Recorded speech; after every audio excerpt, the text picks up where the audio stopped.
lewat begitu saja. Padahal itu deposit akhirat. Satu. Yang kedua, perbendaharaan surga itu apa? Wa kitmanul musibah. Menyembunyikan kesulitan.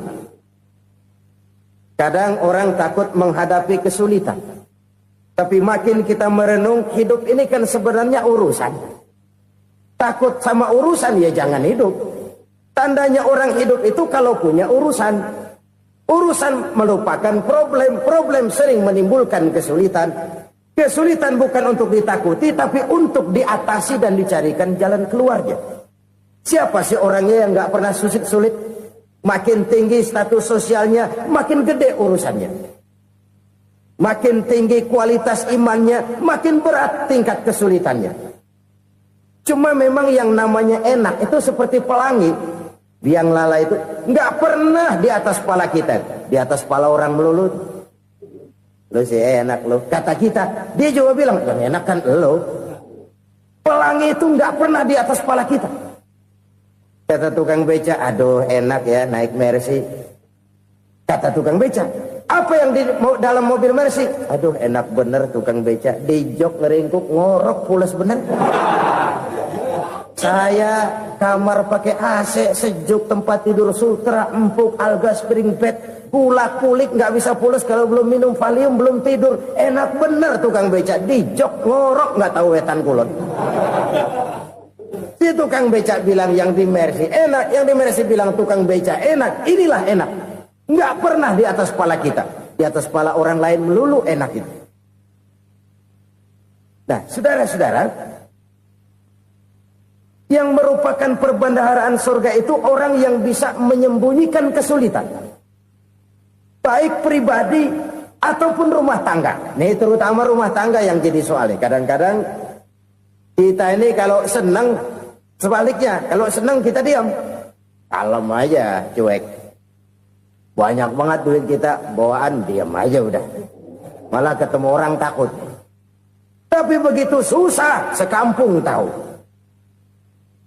Padahal Nabi mengajarkan perbendaharaan surga itu menyembunyikan musibah, menyembunyikan kesulitan.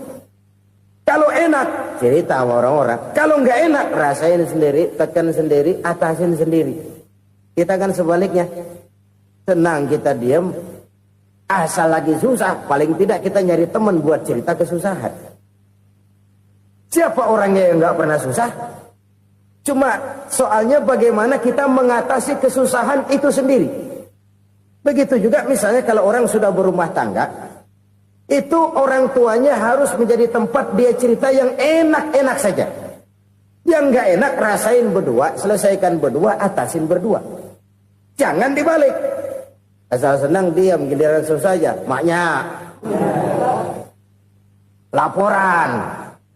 Terbalik. Bisa menjaga security informasi. Maka nama bayam keluar diam, malah seluitan. Enak amat lo makan daging ayam. Security informasi. Saudara-saudara kaum muslimin rahimakumullah. Ujian yang terberat itu yang pernah diberikan kepada para nabi, para rasul, para aulia, para ulama. Makin tinggi keimanan, makin berat bentuk kesulitan. Ayo saya kemukakan satu contoh saja. Ada seorang nabi yang kaya. Nabi kaya. Namanya Nabi Ayub. Iblis kalau orang begini kan keki. Ibadahnya rajin, kaya. Yang kayak begini susah digodain. Kalau ibadahnya rajin, miskin, kali bisa disogok. Sini imannya mantap, ibadahnya rajin, kaya, nabi lagi. Oh, tapi namanya iblis nggak kurang akal. Laporan, Tuhan, kenapa iblis? Ya ini bahasa saya, bahasa Qurannya sih nggak gitu. Itu hambamu yang namanya Ayub, dia rajin ibadah cuma karena dikasih kaya aja. Coba kasih miskin dia, berhenti dia sembahyang. Ah, kamu bisa aja. Saya tahu Ayub itu hambaku yang ikhlas. Saya buktiin Tuhan, silahkan. Dibuktiin lah, iblis turun ke alam ini. Yang mula-mula dia lakukan, dia rusak sawah ladang Nabi Ayub. Dia binasakan binatang ternak Nabi Ayub. Sehingga dalam waktu singkat, jatuhlah Nabi Ayub dari orang paling kaya, jadi orang paling miskin. Beliau masih ibadah di mihrab dalam masjid. Datang iblis. Saudara Ayub, ya. Lagi ngapain? Ibadah. Nyembah Allah, nyembah Allah. Oh, percuma. Kenapa? Tuhan yang ente sembah nih, dia udah bikin miskin ente. Sawah ladang ente hancur lebur, binatang ternak binasa. Sekarang ente jadi orang paling miskin. Ngapain nyembah Tuhan kayak begitu? Tekor. Udah berhenti dah ibadah, berhenti ibadah. Ini iblis sama Tuhan laporannya lain, yang dikerjakan kepada Nabi Ayub juga lain. Benar begitu iblis kata Nabi Ayub? Iya, sawah ladang saya habis, buras. Binatang ternak saya binasa, binasa. Saya miskin, bangpak. Apa jawab Nabi Ayub? Bukan innalillahi, ini hebat. Alhamdulillahillazi a'tani wa akhza minni. Segala puji bagi Allah yang telah memberikan harta kepada saya dan sekarang mengambilnya lagi. Alhamdulillah. Allah yang ngasih, Allah yang ambil. Itu mah urusan Allah. Iblis cuman ibadah jalan terus, sujud lagi Nabi Ayub. Iblis seleher gondok banget. Dasar Nabi nggak mempan dia apa-apain. Miskin malah alhamdulillah. Allah yang ngasih, Allah yang ambil.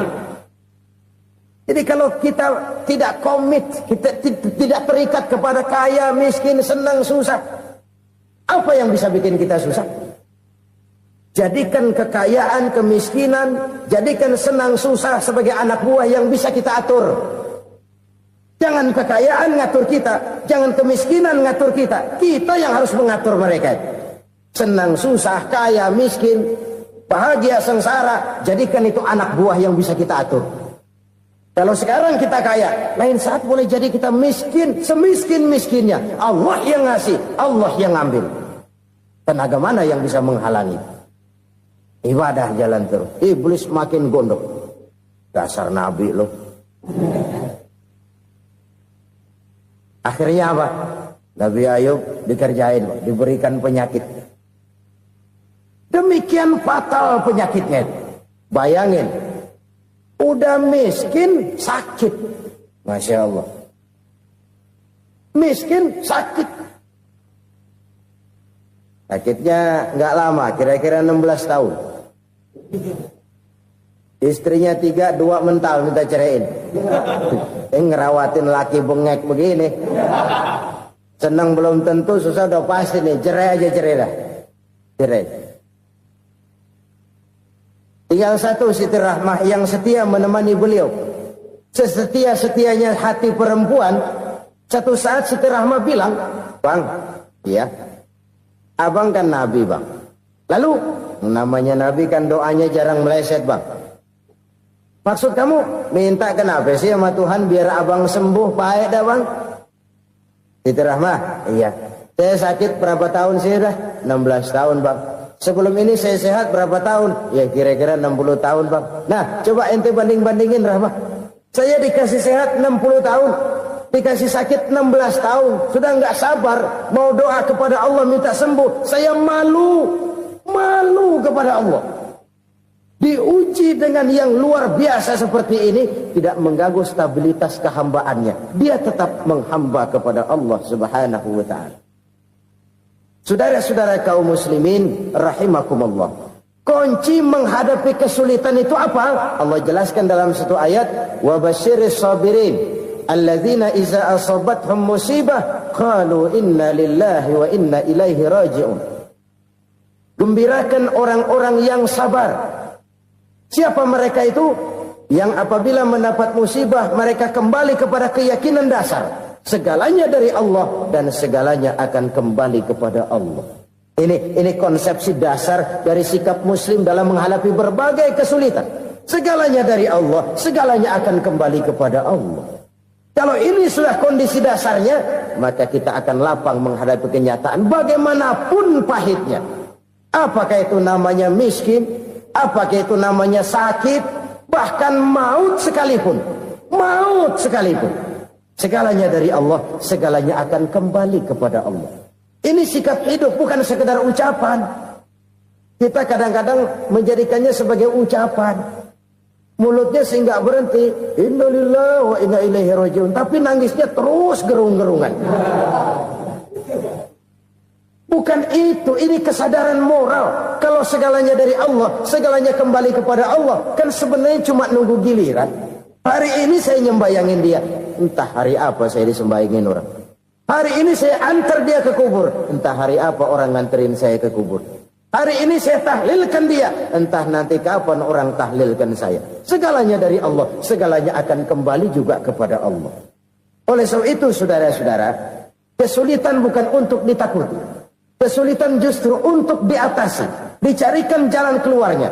Dan tidak ada orang yang tidak pernah mendapat kesulitan. Tidak ada. Semakin tinggi status sosial, semakin tinggi kualitas keimanan, semakin besar juga tingkat kesulitan. Hanya saja bagaimana cara kita mengatasinya. Dan Al-Quran menyatakan, inna ma'al usri yusra. Di balik kesulitan itu pasti ada kemudahan. Roda itu berputar. Karena itu Rasulullah sallallahu alaihi wasallam mengingatkan kepada kita, ta'arraf ilallahi firraha ya'rifka fisyiddah. Ingatlah kepada Allah di waktu kamu senang, supaya Allah ingat kepada kamu di waktu kamu susah. Kalau waktu senang kita ingat kepada Allah, kita susah, Allah tidak akan meninggalkan kita. Tapi kalau waktu senang kita jauh dari Allah, sujud tidak sempat, dengan masjid jauh, ketika senang kita lupakan Allah. Nanti begitu kita susah, Allah lupakan kita. Dan itu menyakitkan. Oleh karena itu orang-orang tua kita dulu bilang, kalau lagi sehat ingat-ingat lu bakal sakit nanti. Kalau lagi kaya ingat-ingat satu saat kita bakal jatuh miskin. Bahkan kalau lagi muda ingat-ingat kita bakal tua. Dan yang terpenting kalau lagi hidup ingat-ingat kita bakal mati. Saudara-saudara kaum muslimin rahimakumullah. Jadi yang kedua yang merupakan perbendaharaan surga, menyembunyikan musibah. Saudara-saudara kaum muslimin rahimakumullah. Hal ketiga yang merupakan perbendaharaan surga adalah wasilaturrahmi. Orang yang suka bersilaturahmi. Sebagaimana yang kita maklum bahwa manusia adalah makhluk yang disebut zoon politika. Makhluk sosial yang tidak mungkin hidup sendiri-sendiri. Betapa dan siapapun kita memerlukan orang lain. Bodoh betul manusia kalau tinggal di tengah masyarakat tapi tidak mau bermasyarakat. Merasa hebat sendiri, pintar sendiri, gagah sendiri, kaya sendiri. Mungkin kalau mati juga ngubur sendiri. Jangankan kita di sini, di sorga saja Nabi Adam waktu sendirian bengong melulu, mondar mandir. Allah tegur dam sepi dam. Ya ini kalau bahasa saya. Iya Tuhan sepi ini nggak ada coret-coretan pisan ini. Diciptakan Siti Hawa baru anteng Nabi Adam.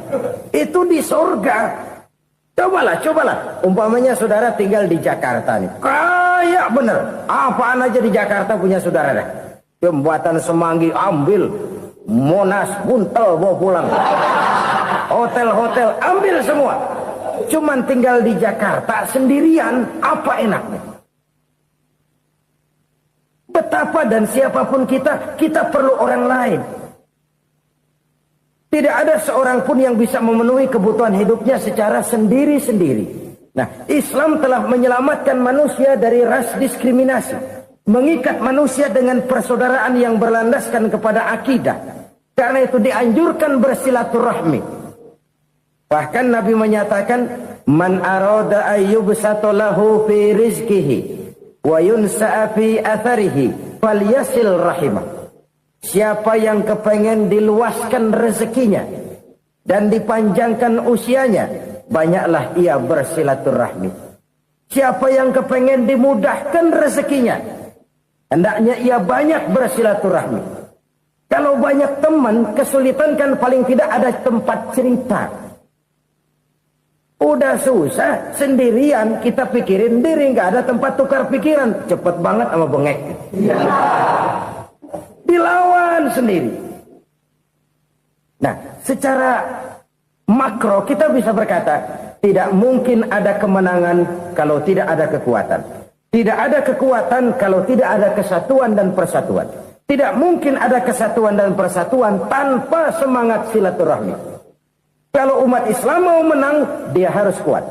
Kalau umat Islam mau kuat, dia harus bersatu. Kalau umat Islam mau bersatu, dia harus membudayakan silaturahmi ini. Bahkan sampai-sampai kata Nabi, kalau bisa cari nilai tambah. Apa? Silman koto'ak. Bersilaturahmilah kau kepada orang yang marah denganmu. Masya Allah, indahnya ajaran agama kita. Orang yang marah pun kepada kita, kata Nabi, kalau bisa bersilaturahmilah kepadanya, kepada orang yang marah itu. Di situ nilai tambah. Cuman jujur nih hadis, ngucapinnya gampang, ngamalinnya yang berat banget. Orang marah sama kita, kita disuruh silaturahmi, ada apa malu? Lu marah, ada gue marahan lagi. Gue pikirin. Saudara-saudara kaum muslimin rahimakumullah. Tapi ini yang diajarkan, bahkan ini yang dicontohkan oleh baginda Rasul. Bagaimana begitu mudah? Misalnya satu saat Abu Jahal ini ngatur strategi bagaimana bikin Muhammad celaka. Dia gali lubang di depan tempat tidurnya. Dia tutupin daun korma. Terus dia panggil seseorang, ke sini. Kasih tahu Muhammad, pamannya sakit keras, minta ditengokin. Berangkat orang ini ke sana. Muhammad, labbaik. Pamanmu sakit keras, dia minta ditengokin. Baik, saya akan datang menjenguk beliau. Berangkatlah Nabi ke rumah Abu Jahal tanpa prasangka apapun. Abu Jahal udah pasang setil, selimut 3 rangkap setengah dipakai. Persis kayak orang meriang. Tapi sembari ngintip dari balik selimut. Begitu Muhammad buka pintu, nah, masuk perangkap nih. Muhammad jalan menuju tempat pembaringan. Makin lama makin dekat, makin lama makin dekat. Makin dekat ke lubang yang dipasang oleh Abu Jahal itu. Dalam hati Abu Jahal, terus dah jatuh, mampus dah lo ini. Mampus lo hari ini nih. Apa yang terjadi? Malaikat Jibril datang. Muhammad, pamanmu cuma pura-pura sakit. Di depan tempat tidurnya ada lubang perangkap supaya kamu jatuh ke situ. Sudah, kamu pulang. Balik kanan Nabi. Sudah hampir jatuh ke lubang, balik kanan, pulang. Bayangin kecewanya Abu Jahal. Muhammad dikit lagi, Muhammad dikit lagi. Enggak, paman, saya pulang aja.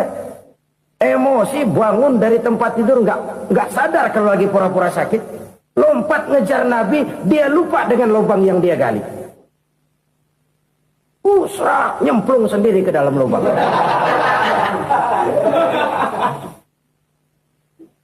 Nabi terus berlalu. Ini terjadi keanehan. Jatuh ke lubang yang dia gali itu sebenarnya nggak terlalu dalam ya, antara 3-4 meteran lah. Tolong, saya jatuh ke lubang ini. Datanglah pelayan-pelayannya itu. Angkat saya dari sini. Oh, yang ngulurin tambang. Satu gulung, belum juga nyampe itu tambang. Kurang, beli lagi ke warung. Sambung, ulur lagi, nggak juga bisa sampai. Wah, ini kerjaan Muhammad ini. Tolong, siapa salah seorang kamu ke rumah Muhammad? Kasih tahu, encangnya kecebur. Minta ditolongin.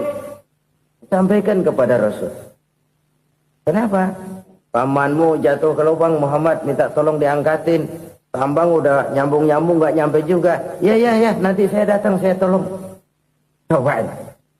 Nyata-nyata orang berniat jahat mau mencelakakan dia. Datang dia menolong. Ini yang disebut air tuba dibalas air susu ya ini. Bukan sebaliknya. Air tuba dibalas air susu. Paman, kecebur ya? Iya Muhammad, tolong ini. Pegang tangan saya. Nabi ulurkan tangannya. Nyampe. Dipegang oleh Abu Jahal. Diangkat ke atas. Sampai atas, apa kata Abu Jahal? Sihirmu memang hebat Muhammad. Udah ditolongin dikata sihir. Yang enak kita kemplang kan itu orang begitu. Urusan apa? Tapi inilah akhlak. Kalau bisa kamu bersilaturahmilah dengan orang yang marah kepadamu sekalipun. Orang marah kita tetap baik. So, kalau kita berbuat baik sama orang yang memang baik, rasanya sih biasa-biasa aja. Orang baik kita baik lagi, ya draw aja, belum ada nilai tambah di situ. Baru ada nilai tambah kalau kita bisa berbuat baik kepada orang yang nyakitin kita. Itu namanya kita setingkat di atas dia. Dia sakitin kita, kita berbuat baik sama dia. Dia pelit sama kita, kita baik sama dia. Dia marahin kita, kita deketin dia. Di situ kita punya nilai tambah. Jadi siapa yang ingin diluaskan rezekinya, kata Nabi, dan dipanjangkan umurnya, hendaklah ia banyak-banyak bersilaturahmi. Sederhana sebenarnya silaturahmi, tapi silaturahmi membangkitkan semangat kesatuan dan persatuan. Kesatuan dan persatuan melahirkan kekuatan. Dalam matematika 1 ditambah 1 pasti 2. Tapi di tengah masyarakat, 1 orang takut ditambah 1 orang takut, hasilnya jadi 2 orang setengah berani. Kenapa setengah berani? Karena udah berdua. Tadi pan takut sendirian. Kalau dia kumpul turu-turu takutlah jadi berani. Kita yang lemah, kita yang tidak berdaya, kita yang miskin, kalau mau kompak bersatu, apa yang nggak bisa kita kerjain? Apalagi tinggal di kota besar, pilihan cuma 2. Bertahan atau minggir. Bertahan atau minggir. Untuk bisa bertahan harus mampu bersaing. Untuk mampu bersaing harus punya keahlian. Keahlian harus ditunjang dengan pendidikan, ditambah oleh kekompakan sebagai umat. Udah miskin mencar mulu, orang injak kita. Orang nggak pandang urusan apa malu.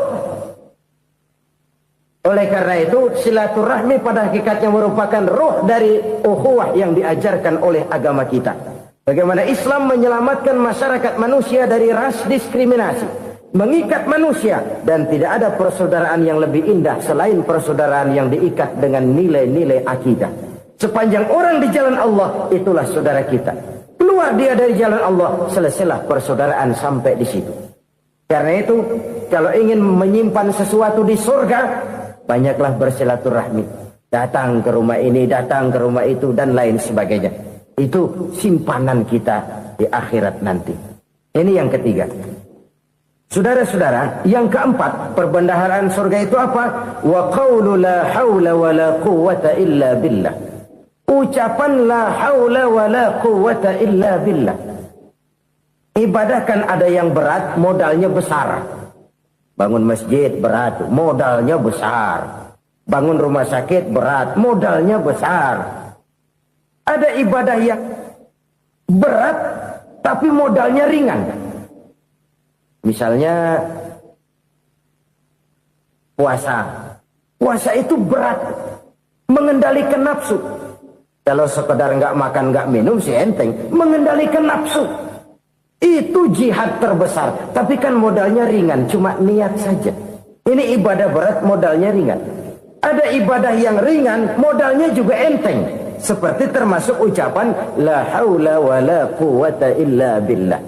Tanpa sadar, la haula wa la quwwata illa billah. Nyelengin tuh di surga.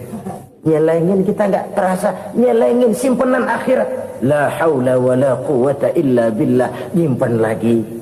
Kaget, la haula wa la quwwata illa billah, nyimpan lagi, banyak simpanan. Walaupun sebenarnya yang dimaksud di sini adalah kesadaran batin bahwa tidak ada daya dan kekuatan kecuali Allah. Itu intinya. Kita memulai pekerjaan disunahkan baca bismillah, kan begitu. Apa itu? Kesadaran moral. Bahwa ini saya bisa kerjakan. Saya kerjakan ini dengan menyebut nama Allah. Kenapa? Kalau Allah tidak memberikan daya dan kekuatan, mana mampu saya kerjakan ini. Maka saya kerjakan ini dengan menyebut nama Allah. Bismillah. Kesadaran moral. Manusia hanya wajib berusaha, tapi nggak pernah wajib berhasil. Banyak hal-hal yang kalau kita renungkan secara rasio, nggak mungkin Tapi jadi kenyataan. La haula wa la quwata illa billah. Tidak ada daya dan kekuatan kecuali bagi Allah semata-mata. Kesadaran moral akan kelemahan dan keterbatasan makhluk bernama manusia. Kadang kita kagum dengan otak, tapi kita sering lupa sama yang bikin otak. Padahal bagaimanapun hebatnya otak, yang bikin otak pasti lebih hebat dari otak. Nggak percaya, silahkan otak-otakan. Inilah kecenderungan. Kita kagum dengan pesawat-pesawat mutakhir, bukan main besi gede banget terbang itu. Alangkah hebatnya. Lalu apa yang bikin otak tidak lebih hebat dari itu semua? Kita puji laut. Apa yang bikin laut tidak lebih hebat dari laut itu? La haula wa la quwata illa billah. Tidak ada daya dan kekuatan kecuali Allah. Apa yang bisa kita lakukan kalau tidak karena daya dan kemampuan yang diberikan oleh Allah kepada kita? Lahirlah sikap tawadu, rendah hati, tidak melonjak menjadi angkuh dan sombong, sadar akan kelemahan dan keterbatasan diri. Sebagai makhluk yang diciptakan oleh Allah Subhanahu wa ta'ala. Jadi satu sisi ini ucapan yang berpahala, la haula, jadi wiridan. Pada sisi lain ini kesadaran moral, sikap mental, kesadaran batin, bahwa yang punya daya dan kekuatan itu cuma Allah. Kita nggak pantas untuk sombong, sebab sombong itu pakaiannya Allah. Kita nggak sedang pakai pakaian Allah, kegedean. Dan makin kita renungi, makin terbentur. Apa sih yang bisa kita sombongin? Kita mau sombong apa? Kaya? Pintar? Itu kan semua relatif. Di atas langit masih ada langit lagi. Jadi oleh karenanya, marilah kita menyadari.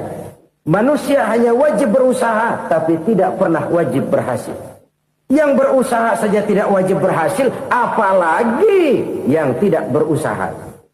Islam bukan agama orang pemalas yang selesai sholat lalu endelohom, nggelenggem ayem-ayem. Tapi Islam bukan agama orang sombong yang setelah berusaha lalu tidak memerlukan Allah. Kita bisa saja bikin proyeksi, tahun sekian kita bakal panen besar menurut perhitungan otak. Tapi ada kejadian lain. Apa? Tikus ngambek. Habis itu dimakanin tikus, panen gagal. Proyeksi rasional gagal oleh tikus-tikus yang ngambek itu. Bisa saja terjadi. Tahun depan kita panen besar, urung. Kenapa? Musim panas panjang. Dan sekarang ini koran-koran bikin berita musim mengalami penyelewengan. Bukan cuma manusia yang nyeleweng sekarang. Musim pakai nyeleweng. Mestinya kan musim hujan udah selesai. Masih hujan-hujan juga. Musim. Nah sekarang kita boleh bikin proyeksi. Kita bakal panen besar. Tahu-tahu musim panas panjang. Sawah retak, air kering. Cari teknokrat yang paling botak. Suruh pendekin tuh musim panas. La haula wa la quwata illa billah. Inilah kesadaran moral. Saudara, saya teringat satu saat ada seorang konglomerat. Umurnya ya kira-kira 70-an. Satu saat dia ditanya oleh wartawan, "Pak, umur Bapak berapa sih?" "Ya paling 10 tahun." 10 tahun? 10 tahun? Anak Bapak berapa orang? Satu saja? Satu. Harta Bapak berapa? Ya paling-paling bangsa 7 juta kali. 7 juta? Iya. Pak, kenapa Bapak bohongi saya? Bapak punya buku biografi. Koran-koran, majalah-majalah banyak memuat cerita riwayat hidup Bapak.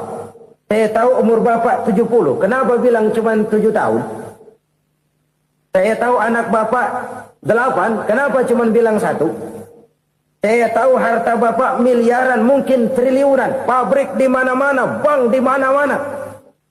Kenapa bilang uang Bapak cuma 7 juta? Nah, kata si konglomerat tadi, "Kamu benar, nak, kamu benar. Umur saya kalau jumlahnya memang 70, nak. Cuman ingat-ingat saya, baru 7 tahun terakhir ini saya sujud. Baru 7 tahun terakhir ini saya berusaha dekat dengan Allah. Saya laksanakan perintahnya, saya jauhi larangannya. 7 tahun inilah rasanya yang ada nilainya di hadapan Allah. Yang 63 tahun matong, kelabu, kelem umur gue. Habis untuk maksiat, untuk munkarat. Maka ketika ditanya tadi, umur saya 7 tahun itu. Oh begitu Pak. Oh iya. Lalu anak Pak. Anak bapak kan 8. Kenapa bilang cuma 1? Nah, kalau jumlah hitungannya memang anak saya 8. Tapi dari 8 orang ini rasanya cuma 1 nih. Yang bakal jadi buah hati, belahan jantung. Pelanjut cerita, penerus sejarah. Bakal jadi anak soleh yang akan mendoakan saya. Cuma 1 rasanya anak saya ini yang bakal jadi buah hati saya. Besar-besaran saya. Yang akan mendoakan di kubur saya. Yang akan mendoakan di akhirat saya. Yang 7 orang mana, Masya Allah, yang satu tenggeng, yang satu nyekek botol mulu, yang satu nggak karu-karuan. Makanya saya bilang 1 anak saya yang akan bisa mendoakan saya. Oh begitu Pak. Iya. Nah harta Pak, harta Bapak kan triliunan. Pabrik Bapak di mana-mana. Uang Bapak hampir di tiap bank-bank besar. Kenapa bilang cuma 7 juta? Betul kau nak. Harta saya kalau jumlahnya memang miliaran, triliunan mungkin. Tapi yang saya ingat baru 7 juta tuh yang saya belanjakan di jalan Allah. Saya nyumbang masjid, saya santuni yatim piatu, saya bantu pembangunan pesantren, saya bantu pembangunan rumah sakit Islam. Itu yang akan saya bawa pulang ke akhirat, yang 7 juta itu. Yang triliunan itu nanti akan diperebutkan oleh anak-anak saya sebagai waris saya. Jadi harta saya 7 juta itu yang bakal nemenin saya di akhirat. Yang akan saya bawa pulang jadi teman saya. Saudara-saudara kaum muslimin, jangan-jangan orang tua itu adalah kita-kita ini. Jangan-jangan kita-kita ini adalah orang tua itu. Jangan-jangan itu potret dari diri kita masing-masing. Dari sekian umur yang diberikan Allah, berapa tahun yang ada nilainya di hadapan Allah? Dari sekian anak-anak yang merupakan amanah, berapa yang akan mendoakan kita sebagai orang tuanya menjadi anak soleh? Dari sekian banyak harta yang diberikan Allah, berapa yang akan kita bawa pulang menghadapnya nanti, yang kita belanjakan di jalan Allah? Ini sebuah potret kehidupan. Karena itu kita kembali kepada la haula wa la quwata illa billah. Kita wajib berusaha, kita wajib berikhtiar. Selebihnya, segala daya dan kekuatan hanya milik Allah saja semata-mata. Satu kesadaran batin dari setiap pribadi muslim. Setelah ia berusaha dan berikhtiar, ia menyerahkannya kepada Allah Subhanahu wa ta'ala. Jadi, satu sisi ini merupakan wiridan ucapan yang mengandung pahala. Pada sisi lain, ini merupakan sikap batin dari seorang muslim di dalam ia menghadapi realitas kehidupan ini. Saudara-saudara kaum muslimin, rahimakumullah. Kalau ini kita jadikan satu basis kehidupan, maka ini akan menyelamatkan manusia dari kemungkinan tergelincir menjadi orang yang lupa diri dan lupa darat. Sebab itu Imamul Ghazali berpesan, jadidis safinah fa innal bahra amiq wa khuziz zad fa inna safara ba'id wa khaffifil hamla fa innal hamla sadid. Perbarui selalu kapalmu karena lautan sangat dalam. Bawa bekal yang banyak karena perjalanan ini sangat jauh. Ringankan beban karena kebanyakan beban akan menyakitkan. Alangkah indah kalimat ini, alangkah dalam makna yang terkandung di sana. Perbarui selalu kapalmu karena lautan sangat dalam. Apa artinya ini? Jaga mentalmu baik-baik. Pelihara imanmu baik-baik karena hidup penuh cobaan seperti lautan. Kita kalau berlayar di lautan kan kadang-kadang tenang, angin bertiup sepoi-sepoi basah. Jika malam datang, bintang gemintang bertabur menghias cakrawala. Rembulan memantulkan sinarnya dengan indah. Dalam keadaan begitu berlayar enak. Tapi lain saat ombak menggunung, halilintar menyambar, angin topan bertiup.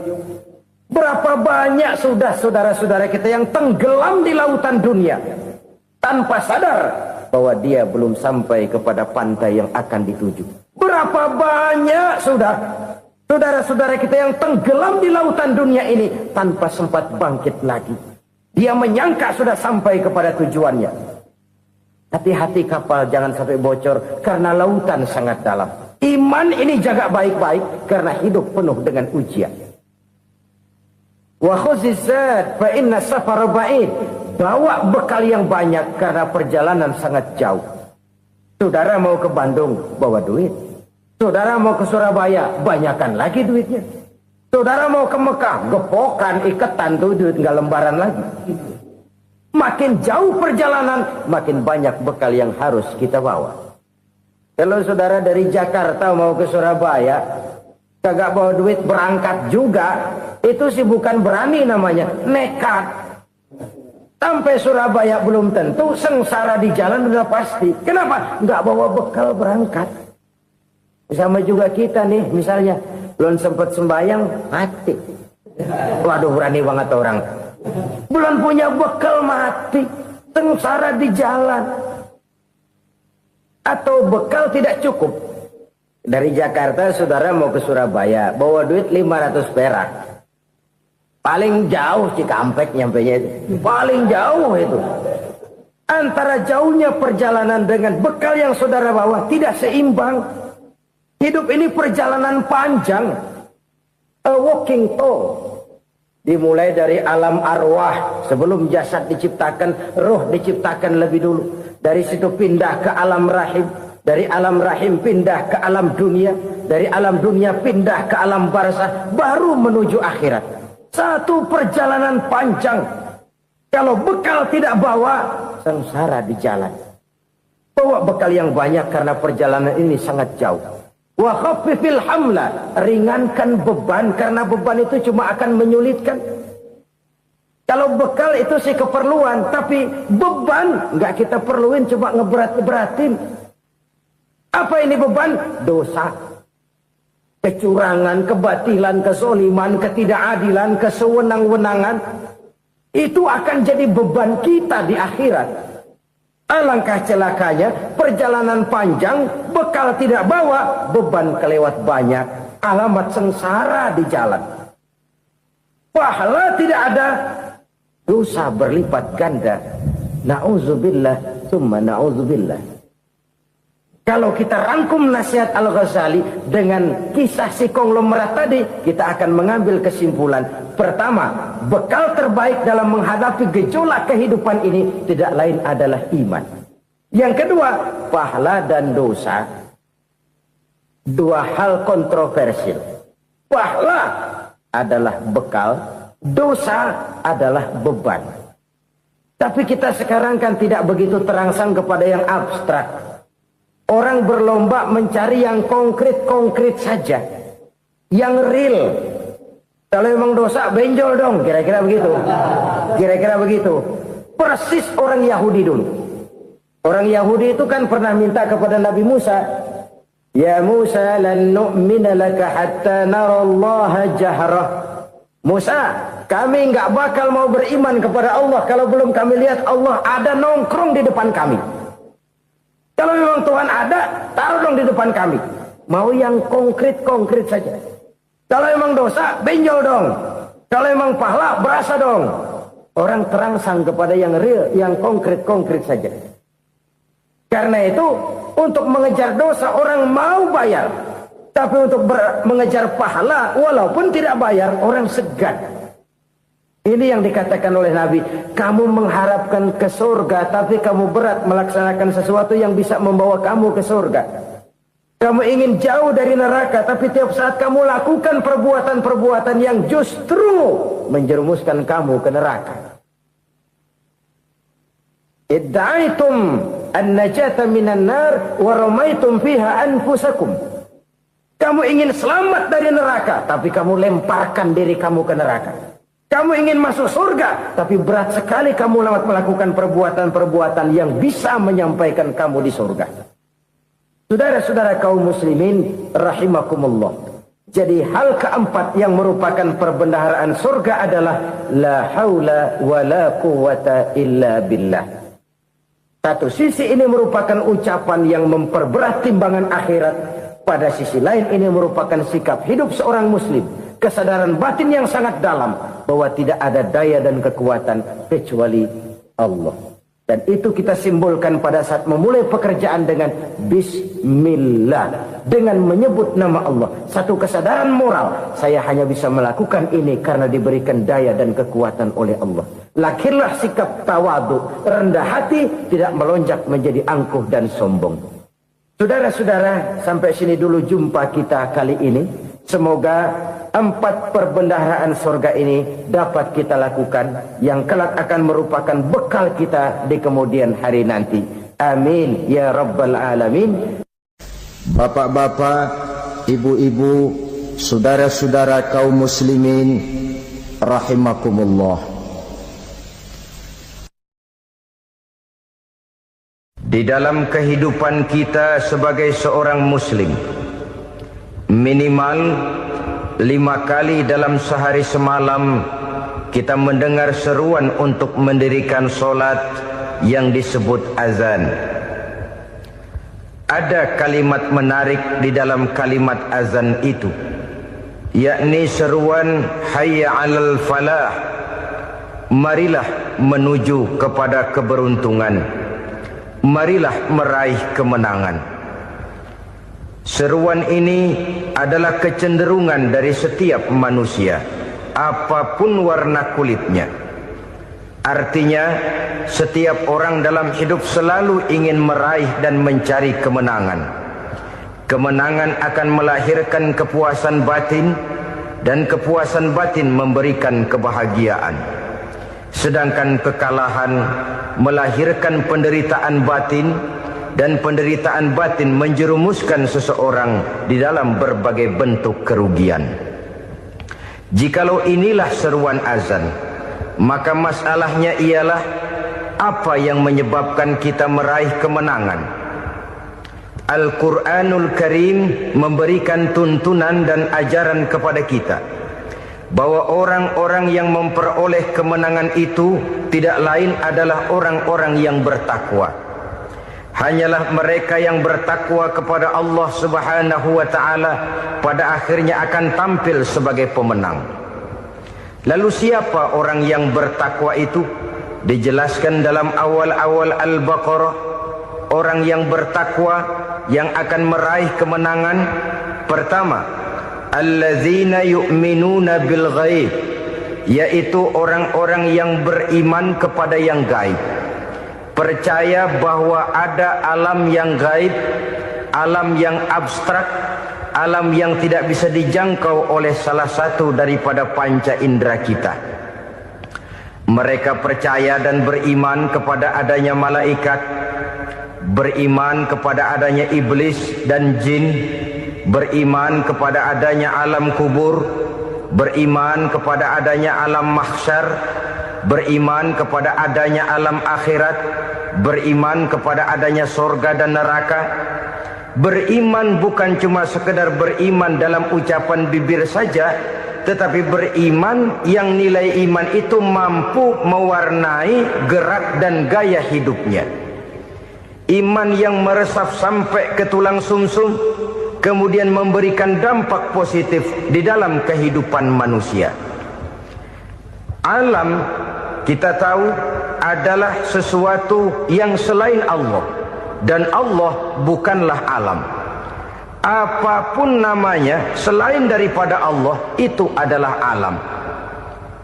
Alam pada hakikatnya terbagi menjadi 2. Ada alam syahadah, alam nyata, alam konkret, alam yang bisa dijangkau oleh salah satu indera kita.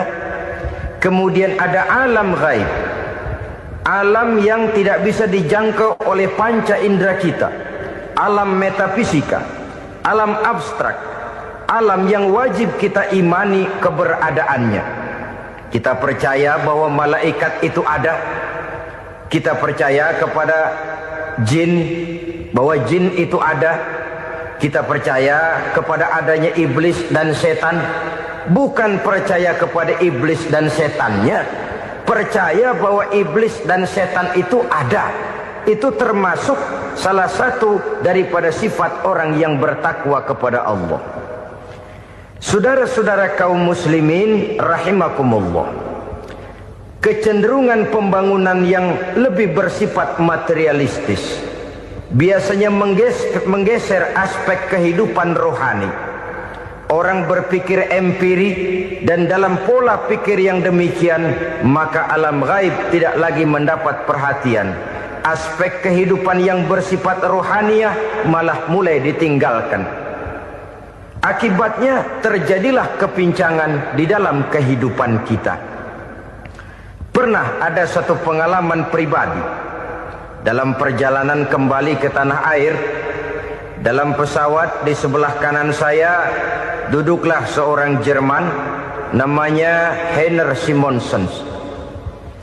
Iseng saya ajak kenalan, saya ajak ngobrol, saya tanya dia. Saya bilang,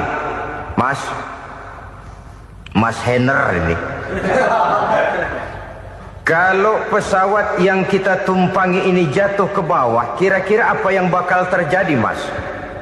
Dia bilang, kita semua akan mati. Begitu? Iya. Oke. Apa itu mati? Tanya saya. Dia bilang, untuk tahu apa itu mati, kita harus tahu lebih dahulu apa itu hidup. Saya pikir nih bule bisa ngomong juga. Baiklah, kata saya. Apa hidup menurut Anda itu? Oh, hidup itu dia bilang, kalau seluruh anggota badan kita bekerja secara normal, paru-paru memompa darah secara normal, jantung berdetak secara normal, sel-sel tubuh bekerja secara fit, dan organisme tubuh hanya mau bekerja secara normal, dia bilang, kalau kita memberi makan yang cukup, menu yang teratur, dan gizi yang lengkap. Saya bilang, kesimpulannya apa, Ner? Dia jawab, hidup adalah dari tangan ke mulut. Life is from the hand to the mouth, kata dia. Hidup adalah dari tangan ke mulut. Jadi masalah hidup tidak lebih daripada masalah isi perut. Orang pergi pagi, pulang sore, peras keringat, banting tulang, perut yang dibelai. Saya bilang, you are wrong. Sampean salah, Ner. Kamu orang Islam bukan? Bukan. Pantas. Kenapa saya salah? Dia bilang, ya jelas salah. Salahnya di mana? Kamu ini manusia. Kalau hidup cuma dari tangan ke mulut, saya bilang, kambing di kampung saya juga begitu pikirannya, Ner. Itu kambing di kampung saya, asal perutnya kenyang, sudah hidup dia. Perkara besok bagaimana, lusa prospeknya macam mana, bulan depan ada apa, kambing nggak pernah mikir. Di kampung saya kambing juga pikirannya begitu. Kamu Kristen ya? Tadinya. Loh kok tadinya, lalu apa sekarang kamu ini? Dia bilang, sekarang saya netral. Saya tidak beragama, tapi saya percaya kepada Tuhan sebagai pencipta alam. Saya ingat benar dia bilang, I haven't any religious, but I believe to God as the creator of the world. Kenapa bisa netral begitu, Ner?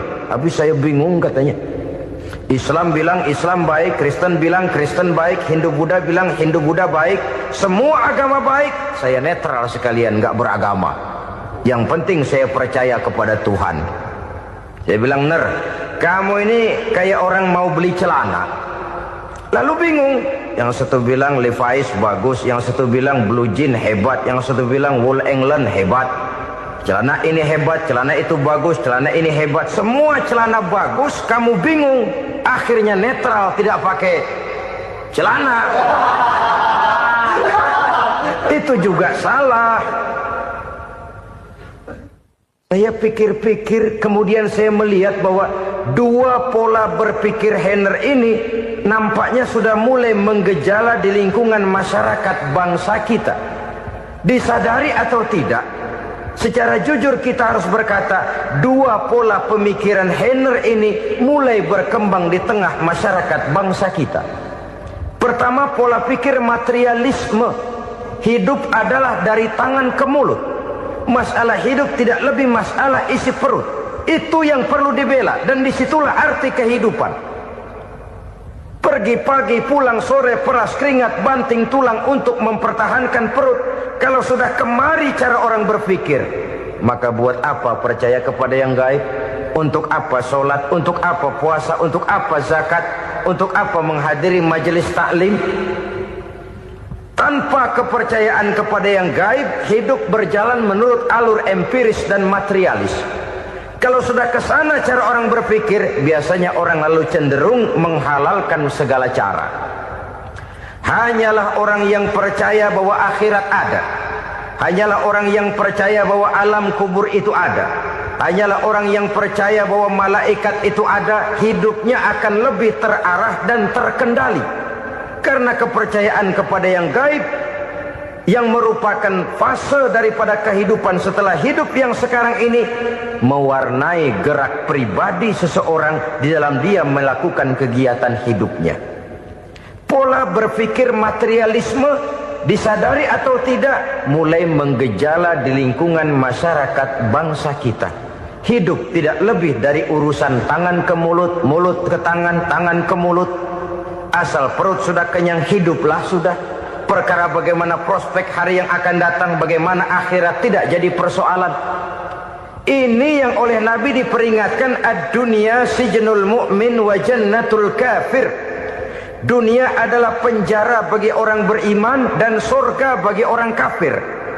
Dulu di zaman Belanda hadis ini pernah disalah tafsirkan, disalah artikan, digunakan sebagai senjata untuk mengkebiri dan membuat impoten umat Islam.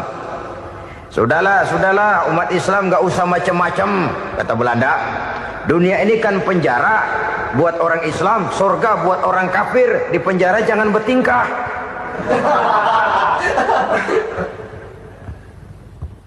Pengertiannya tidak begitu. Dunia adalah penjara bagi orang mukmin. Artinya dalam kehidupan dunia seorang mukmin tidak bebas memperturutkan hawa nafsunya. Di penjara hawa nafsunya. Sebaliknya surga bagi orang-orang kafir. Buat orang kafir surgalah dunia ini. Mereka bebas memperturutkan hawa nafsunya. Dilarang tidak terlarang, dicegah pun tidak tercegah. Mereka hidup menurut alur bisikan nafsu mereka sendiri. Kemudian bila ajal datang, maut merenggut nyawa, selesailah surganya sampai di situ.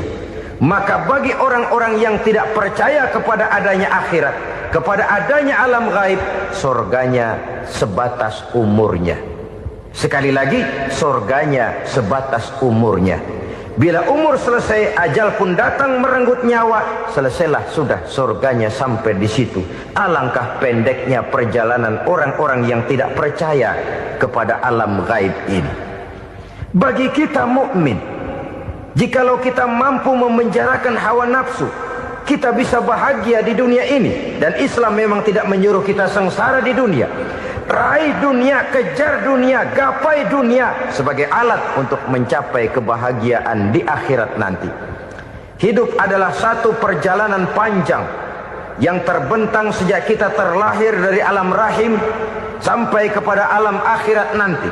Andai kata kita gagal meraih kebahagiaan di dunia, toh kita masih punya akhirat. Tapi jangan jadi dalil yang melemahkan semangat. Biarin dah kita di dunia kebelangsak, yang penting akhirat. Akhirnya dunia benar-benar kebelangsak. Bagaimana dunia ini bisa kita raih? Dan bagaimana meraih dunia untuk menunjang kepentingan akhirat nanti? Yang kedua, dari pikiran Heiner yang saya lihat menggejala di lingkungan masyarakat bangsa kita, timbulnya manusia-manusia netral. Seolah-olah Tuhan yes, agama no. Sama Tuhan percaya, agama ogah. Tuhan ngangguk, giliran agama godeng. Padahal hampir dalam setiap ayat dalam Quran, kata-kata amanu biasanya bergandeng dengan wa amilus sholihat. Iman dan amal soleh. Ini sebagai isyarat Tuhan dan agama jangan pernah dipisah-pisah. Apabila kita bertuhan, maka kita harus beragama.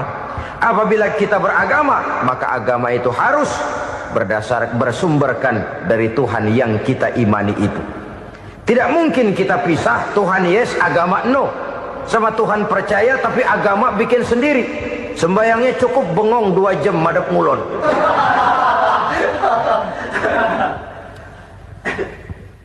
Saudara-saudara kaum muslimin rahimakumullah. Jadi dengan demikian, agama yang kita akui merupakan unsur mutlak di dalam pembangunan sekarang ini, merupakan bagian dari kehidupan yang menuntun kita bahwa di balik alam nyata ini, di balik alam syahadah ini ada alam gaib. Dan mudabbir, murabbi, yang mengatur, yang menguasai, yang memelihara baik dia alam nyata, baik dia alam gaib, tidak lain adalah Allah Subhanahu wa ta'ala. Di sana ada satu super power, satu maha kekuatan yang kita perlu bersandar kepadanya. Sebagai makhluk nyata yang hidup di alam nyata, berbuatlah secara nyata sebagaimana harusnya kita berbuat. Karena Islam jelas bukan agamanya orang pemalas. Islam jelas bukan agamanya orang yang mengajarkan setelah selesai sholat boleh duduk, nggelenggem ayam-ayam, ndelohom, menghitung bintang di langit sambil menunggu keajaiban. Tidak. Islam adalah agama yang mengajarkan apabila sholat sudah selesai kamu kerjakan, bertebaranlah di permukaan bumi, cari karunia Tuhanmu. Jangan hidup berpangku tangan menunggu keajaiban. Karena hidup bukan undian. Jangan berharap untung besar tanpa mau peras keringat. Tapi di sebalik itu toh kita juga harus yakin bahwa di sisi usaha nyata yang kita lakukan ada satu super power, satu maha kekuatan gaib yang menentukan berhasil dan tidaknya usaha kita. Kepercayaan kepada hal semacam inilah yang mendorong kita untuk mempunyai sandaran vertikal, agar jikalau usaha ini berhasil, kita tidak lupa diri dan lupa daratan. Jikalau usaha ini gagal, kita tidak putus asa dan buruk sangka, tidak cuplik pandangan dan sempit hati, tapi mampu melihat persoalan dengan kacamata putih sambil husnuzon kepada Allah Subhanahu wa ta'ala. Kita percaya malaikat itu ada. Ada yang namanya raqib dan atid, mengawasi gerak hidup kita sampai kepada gerak hati kita. Ini memberikan sugesti agar kita berhati-hati. Tidak sejengkal tanah pun kita bisa berlindung dari pengawasan raqib dan atid.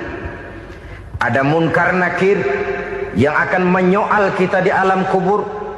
Ada malaikat Malik, penjaga neraka. Ada malaikat Ridwan yang menjaga surga. Kita percaya kepada adanya jin. Kita percaya kepada adanya setan, iblis.